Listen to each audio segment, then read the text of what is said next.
Ես էլ եմ ողջունում եւ կլոր սեղանի մասնակիցներին եւ մեր սիրելի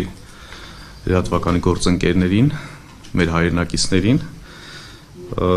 Ամիսներ առաջ էր դեռևս, երբ որ Հայաստանի ԵՍՄ նախաձեռնությունը եւ կամուրջ նախաձեռնությունը կնքեցին համագործակցության հուշագիր,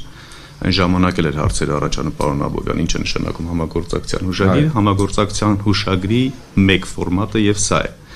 Համագործակցել, համատեղ լուծումներ գտնել երկրի առջև ծառացած խնդիրների լուծման համար։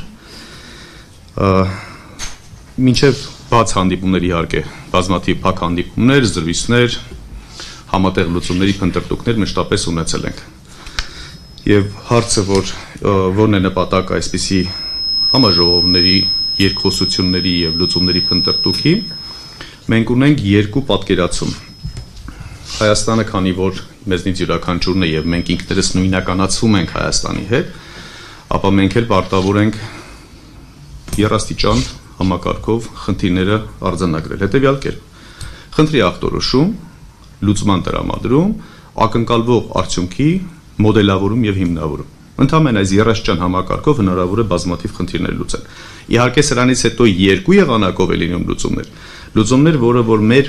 կարգավիճակով պայմանավորված կարող ենք ներազդել որոշում կայացնող անձանց վրա, որպեսզի Հայաստանի համար, ի նպաստ Հայաստանի եւ հայ ժողովրդի փոփոխություններ կատարեն եւ լուծումներ գտնեն, եւ երկրորդը գալիս է քաղաքական, որը այս ժողովի համատեքստում չէ,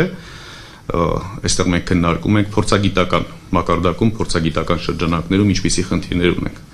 Տարիներ շարունակ Հայաստանում հենց եղել է փորձագետները իրենք են այսպես կռիվ տվել, առաջամարտիկը եղել կառավարություններին, իշխանություններին տարբեր ժամանակահատվածի ստիպել եւ պարտադրել երկխոսության գնալու, այնինչ հակառակը պետք է լինի, որովհետեւ երկրների առջև ծառացած խնդիրները բացառապես հնարավոր է լուծել փորձագետների հետ երկխոսության արդյունքում։ Հիմա այդ երկխոսությունն է, շնորհակալություն բոլոր փորձագետներին, շնորհակալություն հրավեր ընդունելու համար, շնորհակալություն լրատվության միջոցների մեր գործընկերներին հրավեր ընդունելու համար կարող ենք սկսել